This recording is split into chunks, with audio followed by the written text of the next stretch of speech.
Okay, and now we are ready to start on row 4. I just want to make sure that I have enough yarn available. Row 4, what we are going to be doing is a row of purl. We're skipping again, like before, we're skipping the first peg in the row, and then we're going to purl each stitch up until your last stitch, which we're going to do an ewrap knit stitch on. So this is peg 14. We're not doing anything to it. We're going to purl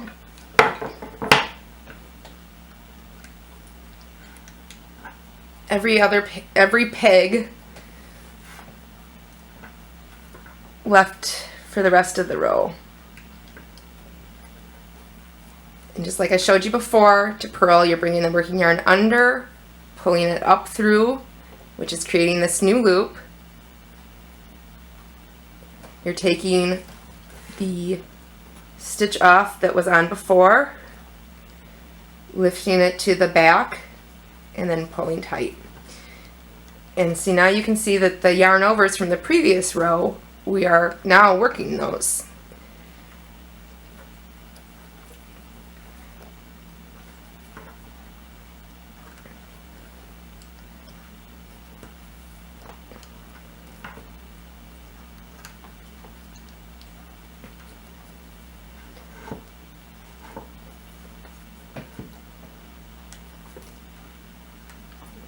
So we're just simply purling every stitch, pegs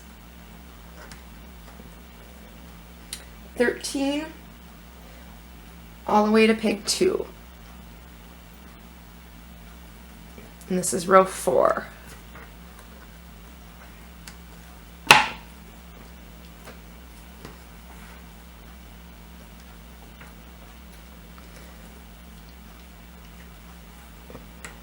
We're on peg 3, and we're purling.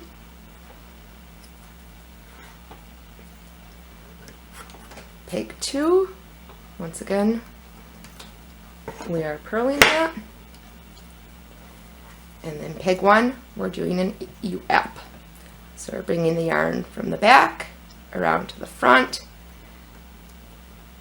and doing the ewrap stitch.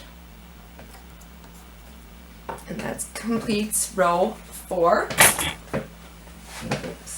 Excuse me. Trying to get better situated here. Row 5 is simply a row of ewrap. We're ewrapping pegs 2 to 13.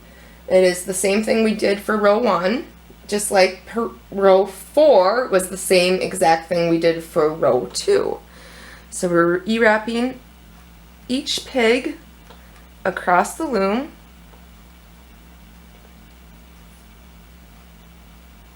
I'll try to get a better angle just so you can, if you're not familiar with the ewrap. And this is row 5. The last peg, though, we're going to do a ewrap, so we're bringing it from the front and to the back, or from the front to the back to the front. I like to knit this one over first, just so that if we let go, nothing unravels. And then every other stitch we just are working the bottom loop up over the top.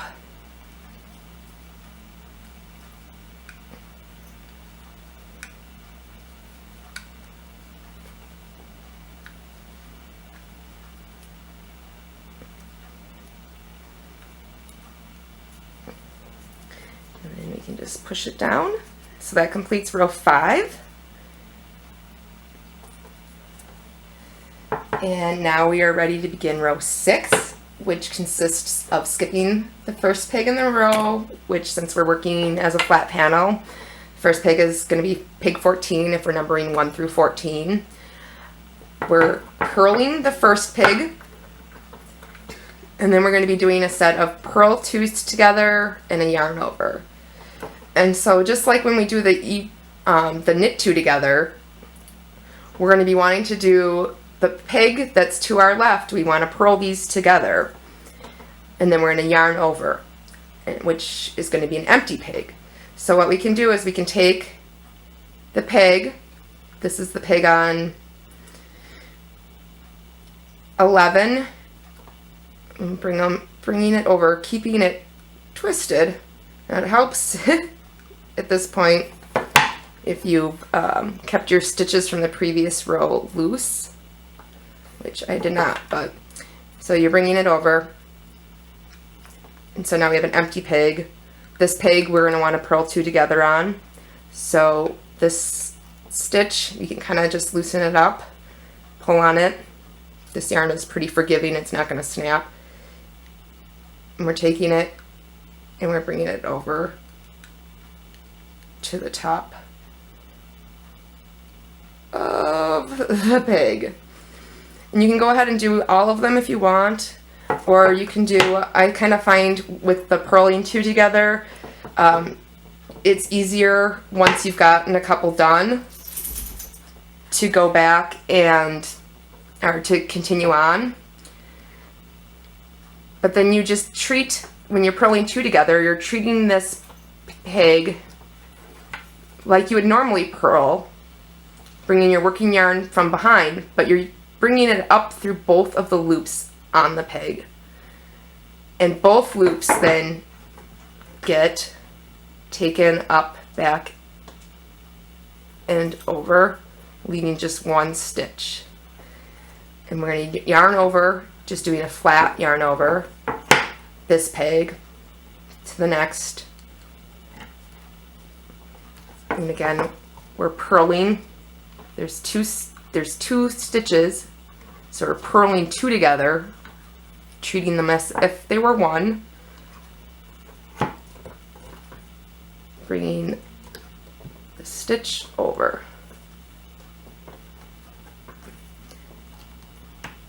And now I'm going to go ahead and just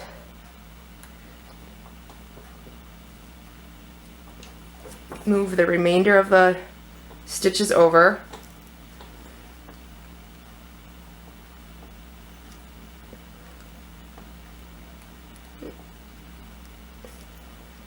I wrapped too tight. There we go. Like I said, it's helpful if you don't wrap too tightly, but if you kind of pull on the stitch on the peg, you can loosen it up. And then you just need to move it over onto the rest. The last peg in this row, we're going to purl, and then we're going to do an ewrap on this peg.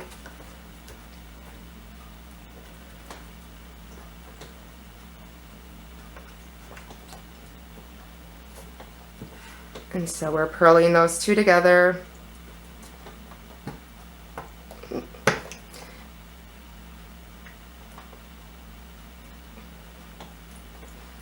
And if you can't get both of them, you can do them one at a time.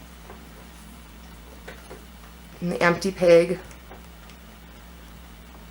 we're just doing the yarn over. We're just laying the yarn across, and then we're purling the next peg 2 together.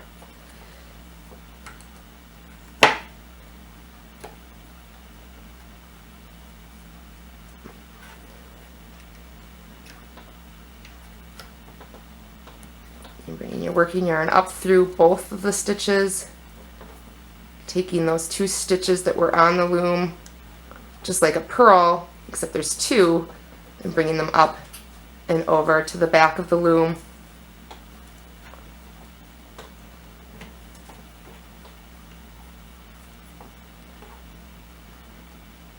And you're going to purl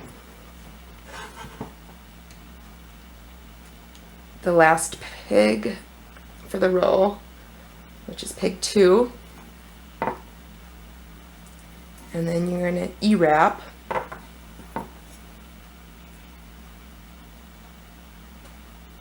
peg 1. And now you can see we've got another set of eyelets that we've created.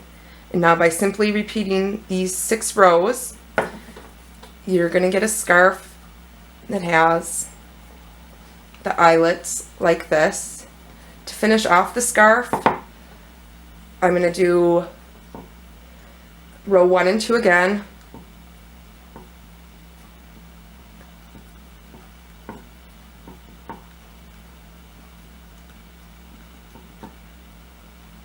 Where I ewrap, and then I'm going to purl, and then I'm going to do a super stretchy bind off.